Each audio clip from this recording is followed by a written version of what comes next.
ગીરના સામાજો પર મોટું સંકટ છે। સિંહોના મોત અંગે સ્થિતિ ગંભીર બની રહી છે। સીડીવી જેવા લક્ષણોની માહિતી કેન્દ્ર સરકાર સુધી પહોંચી છે। સીડીવી એટલે કેનાઇલ ડિસ્પેન્સર વાયરસ છે। જામનગર વંતારાની ખાસ એક્સપર્ટ ટીમ પણ જસાધાર દોડાવાઈ છે। જસાધાર એનિમલ કેર સેન્ટરમાં સૌથી વધુ સિંહો છે। ઓબ્ઝર્વેશનમાં સિંહોના શંકાસ્પદ મોત જસાધાર રેન્જ વિસ્તારમાં થઈ રહ્યા છે। સાવજોને બચાવવા મોટો એક્શન પ્લાન છે। આઈએફએસ અધિકારીઓ ગ્રાઉન્ડ ઝીરો પર પહોંચ્યા છે। સતત સિંહોના મોત થઈ રહ્યા છે, ચિંતાનો વિષય છે અને આ સ્થિતિની વચ્ચે હવે એમને બચાવવા માટે પ્રયત્નો થઈ રહ્યા છે।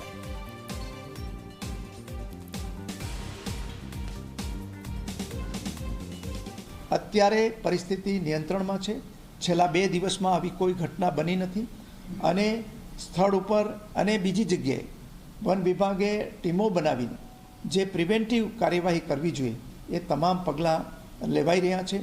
મને લાગે છે કે અત્યારે સ્થિતિ નિયંત્રણ હેઠળ છે અને છેલ્લા 2 દિવસમાં કોઈ ઘટના નથી બની, એટલે આ પ્રકારના રોગની સંભાવના નહીં હોય એવું માનવામાં આવે છે। પરંતુ આપણે તેમ છતાં પણ આ વાયરસ જો હોય તો એની વધારે અસર કોઈ જગ્યાએ ન થાય એ માટે પગલાં લેવાઈ રહ્યા છે।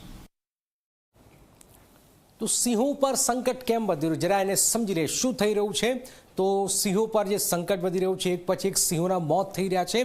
સીડીવી કેટલોક સીડીવીનું આખું નામ છે કેનાઇલ ડિસ્પેન્સર વાયરસ જે છે એ ખૂબ જ ચિંતાજનક છે। આ જીવલેણ વાયરસ છે સીડીવી, આ જીવલેણ વાયરસ છે અને સિંહોમાં રોગ પ્રતિકારક શક્તિનો નાશ કરે છે। આ વાયરસ ગરમી છે, ભયાનક ગરમી છે અને એની સ્થિતિની વચ્ચે શરીરની અંદર રોગકારક જે શક્તિ છે એ ઘટાડે છે। સિંહના શ્વસનતંત્ર, પાચનતંત્રમાં સૌથી વધારે મુશ્કેલરૂપ હોય છે। ગામડામાં રખડતા શ્વાન આ વાયરસના મુખ્ય વાહક હોય છે। આ પણ એક મહત્વપૂર્ણ છે। આ સીડીવી જે છે એ ચેપગ્રસ્ત શ્વાનના શિકાર કે સંપર્કથી સિંહમાં પ્રવેશે, જેમ ઈતરડી જે છે એ રીતે આ પ્રવાસ કરતો હોય છે। શ્વાન મારફતે સિંહો ફેલાય છે આ વાયરસ। શ્વાનનો કોઈ શિકાર જે હોય ને એ એમાં હોય તો આ સિંહોમાં આવી જાય છે। ચેપગ્રસ્ત સિંહના ખાંસવાથી, મળમૂત્રથી બીજા સિંહમાં ફેલાય છે સીડીવી અને એટલા જ માટે આ ચિંતાનો વિષય આપણા માટે બની રહ્યો છે। અન્ય સિંહમાં વાયરસ ફેલાવાની ગતિ ઝડપી બની જતી હોય છે, એટલે એક પછી એક સિંહના આવે મોતની ખબર આપણે સામે આવી રહી છે। સીડીવીના લક્ષણો શું છે? સિંહને તાવ આવવો, નબળાઈ લાવવી, આ બધા સિંહના લક્ષણો છે અને ગરમી પણ છે પાછી।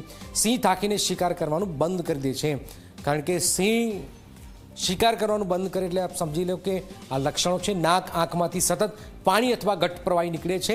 આ સિંહ જે છે એના લક્ષણો સીડીવીના છે।